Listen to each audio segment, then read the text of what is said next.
Today this is our lecture number 4 on differential geometry और MSc and BS mathematics. तो अगर आपने मेरा चैनल अभी तक सब्सक्राइब नहीं किया तो सब्सक्राइब करें और प्रेस बेल आइकन। आज के इस लेक्चर में हम ऑस्किलेटिंग प्लेन के बारे में पढ़ेंगे और इसके साथ साथ कुछ क्वेश्चंस को भी सॉल्व करने की कोशिश करेंगे। तो पहली बात है कि ऑस्किलेटिंग प्लेन होता क्या है। इस फिगर में देखें, ये एक नॉर्मल का यूनिट नॉर्मल है, ये बाई नॉर्मल का यूनिट बाई नॉर्मल है और ये टेंजेंट का यूनिट टेंजेंट है। एन और टी वाला जो प्लेन होगा, ये वाला जो प्लेन, इसको हमने नाम दिया है ऑस्किलेटिंग प्लेन, ठीक है। और ये जो प्लेन है एन और बी वाला प्लेन, ये हमारे पास नॉर्मल प्लेन है। और ये जो प्लेन है, ठीक है, टी और बी वाला, ये हमारे पास क्या होता है, रेक्टिफाइंग प्लेन। और इनकी डिटेल्स आगे के लेक्चर्स में हम पढ़ेंगे। तो देखें, limiting position of the plane which passes through the tangent at a point P on the curve and is parallel to tangent at another point Q of the curve when Q approaches to P is called oscillating plane। तो देखें, इस figure में यहाँ एक point Q है और ये point P है। जब Q अप्रोच करता है P को, तो इसका जो टेंजेंट है और जो पॉइंट P पर टेंजेंट है, ये दोनों आपस में क्या हो जाएंगे, पैरेलल हो जाएंगे, ठीक है। तो यही वही बात बताई गई कि limiting position of plane which passes through the tangent at point P on the curve and is parallel to the tangent at another point P Q of the curve when Q approaches to P is called osculating plane. तो यहाँ पर जो plane पास हो रहा था P point से, और जब Q अप्रोच करेगा P को, तो Q पॉइंट से जो भी प्लेन पास हो रहा होगा वो दोनों आपस में पैरेलल हो जाएंगे और एक प्लेन बनेगा एन और टी पर, जिसको हम नाम देंगे ऑस्किलेटिंग प्लेन का। तो इसकी एक और फिगर हम देख लेते हैं। देखें यहाँ पर, अब देखें, ये पी आई है, ये पी जे और पी एच, ये कोई 3 पॉइंट्स हैं ऑन द कर्व सी पर। Limiting position of plane defined by P I and two neighboring points Pj and Ph on the curve as the neighboring points independently approach P। जब ये point भी P को approach करता है और ये Pj भी P को अप्रोच करता है, तो देखें, ये तो था टेंजेंट, ठीक है, Ti, यानी Pi का टेंजेंट क्या है, Ti है। जब ये Pj और Ph ये पॉइंट्स अप्रोच करते हैं इंडिपेंडेंटली P को, तो हमें एक प्लेन हासिल होता है। इस फिगर में ये प्लेन मेंशन किया हुआ है। इस प्लेन को हम क्या कहते हैं, ऑस्किलेटिंग प्लेन कहते हैं, ठीक है। यानी जब PH और PJ दोनों points on the curve independently approach करें PI को, तो इससे जो प्लेन हमें हासिल होगा वो प्लेन हमारे पास क्या होगा, ऑस्किलेटिंग प्लेन होगा। और इसमें जो नॉर्मल वेक्टर होता है वो हमेशा ऑस्किलेटिंग प्लेन में ही लाई करता है, ठीक है। तो देखिए, टेंजेंट वेक्टर लाई इन ऑस्किलेटिंग प्लेन, टेंजेंट वेक्टर भी ऑस्किलेटिंग प्लेन में लाई करता है। तो यहाँ पर मैंने वही बात की कि एन और टी ये दोनों मिल के क्या बनाते हैं, ऑस्किलेटिंग प्लेन बनाते हैं। तो यहाँ पर भी वही बात थी कि जो टेंजेंट और नॉर्मल होगा, ये दोनों हमारे पास क्या होंगे, ऑस्किलेटिंग प्लेन में ही लाई करेंगे। Note, Pi, Pj and Ph can not be collinear, ये कोलिनियर नहीं हो सकते, ठीक है। अब इसके जो इक्वेशन है ऑस्किलेटिंग प्लेन की, तो ये हमारे पास के इन कार्टेशियन फॉर्म में है, तो इसको भी हम अभी ड्राइव करेंगे।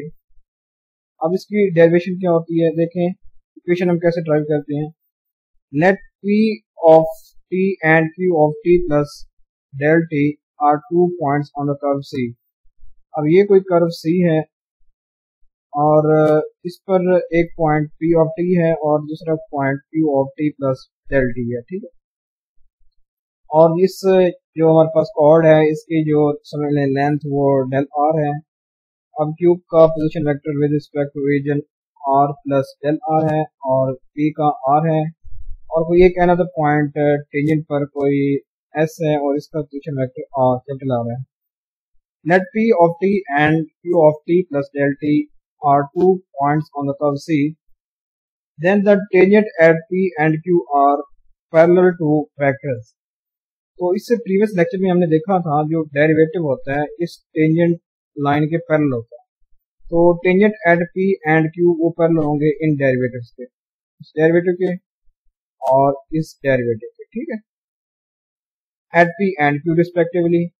Since R dot of T cross R dot of T plus del T, ये क्या होते हैं, परपेंडिकुलर टू होते हैं curves to vectors R dot and R dot into T plus del T.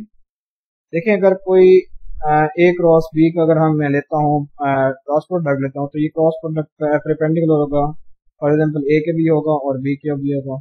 तो इस सूरत में अब ये जो प्रोडक्ट होगा इसके भी परपेंडिकुलर होगा और इस पॉइंट के भी परपेंडिकुलर होगा। तो therefore the plane passing through the tangent at P and parallel to the tangent at Q shall be perpendicular to the vectors।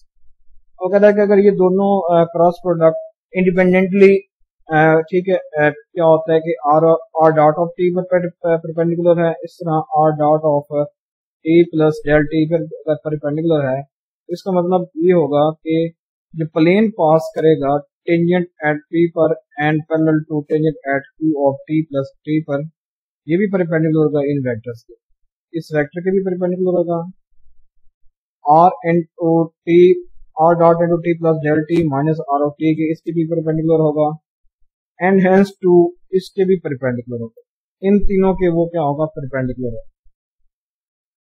अब let del T approaches to P, अब ये वाला जो डेल टी हमने लिया है कि अगर ये लेट अप्रोच करता है पी को, आई क्यू अप्रोच करता है पी को, यानी जब क्यू अप्रोच करेगा पी को तो जो डेल टी होगा वो भी अप्रोच करेगा जीरो को। तो then the osculating plane at P perpendicular to the vector is, ठीक है।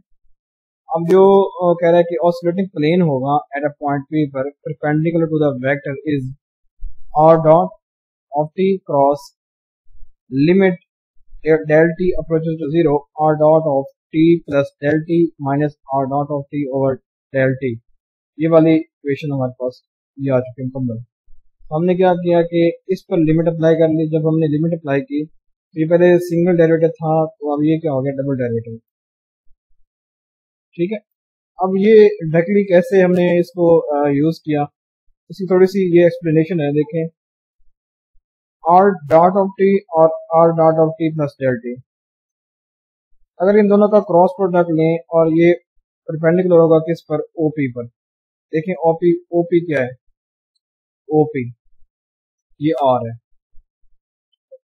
और देखें R dot of T cross R dot of T plus del T, ये परपेंडिकुलर होगा ओपी पर इस आर पर, ठीक है।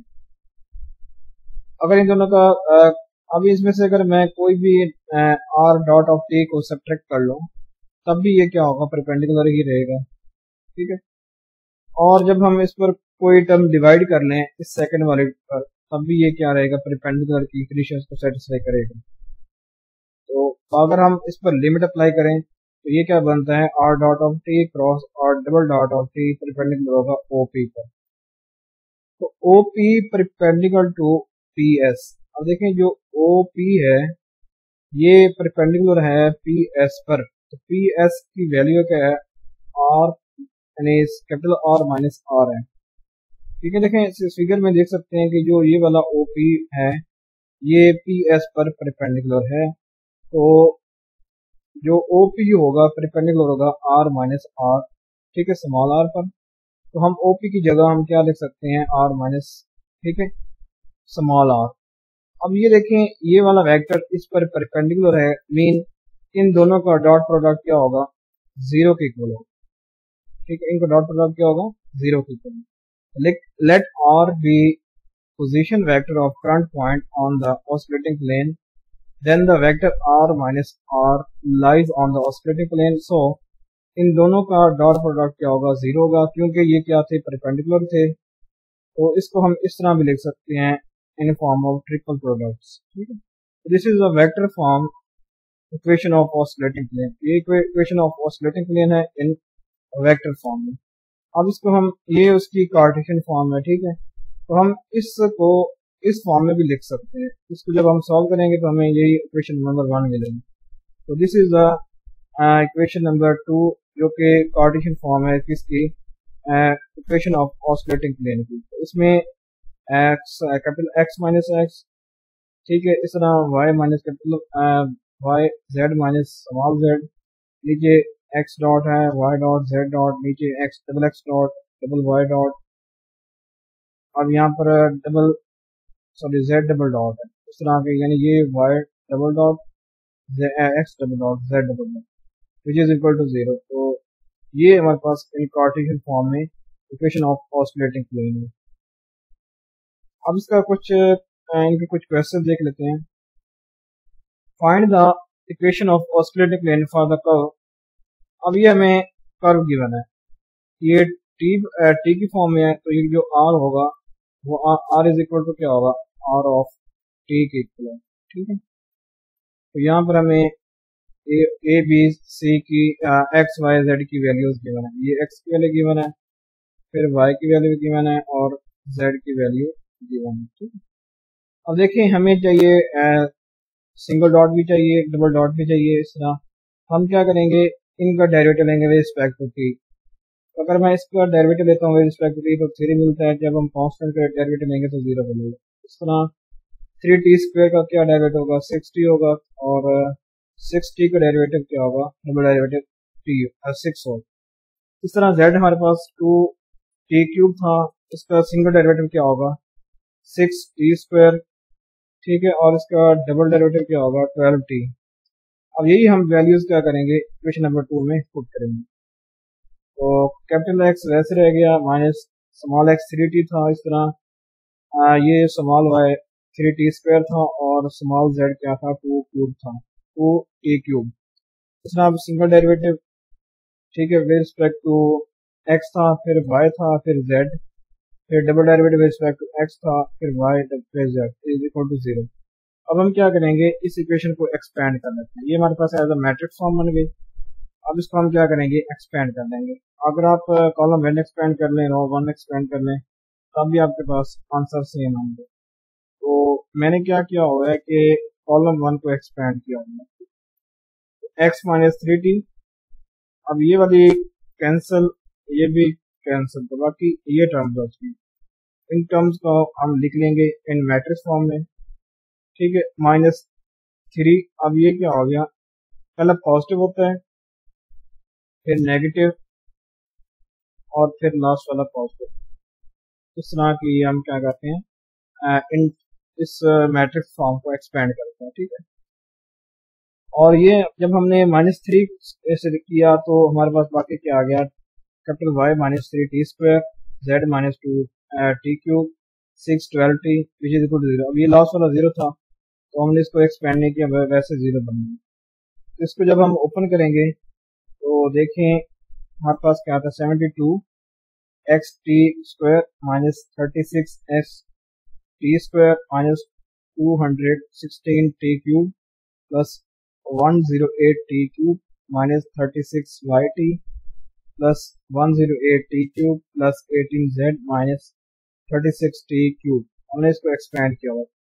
देखें यहाँ से ये वैल्यूज हमारे पास क्या होती हैं, कैंसिल हो जाती है, ठीक है। इन दोनों को अगर हम सम अप करें तो वो इसके इक्वल होता है। तो बाकी हमारे पास हमने बाकी वैल्यूज को भी एडजस्ट करके हमारे पास बाकी जो फाइनल आंसर आता है वो आता है 36 X T square minus 36 Y T plus 18 Z minus 36 T cube. तो यहाँ से हमारे पास कोई कॉमन चीज आती है, वो है 18 आता है, ठीक है।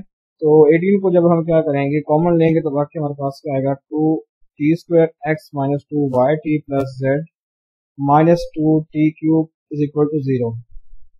अब क्या करेंगे, इस टर्म को इस साइड पर ले आएंगे, तो बाकी ये वाली जो इक्वेशन होगी ये हमारे पास इक्वेशन ऑफ ऑसिलेटिंग प्लेन है, ठीक है।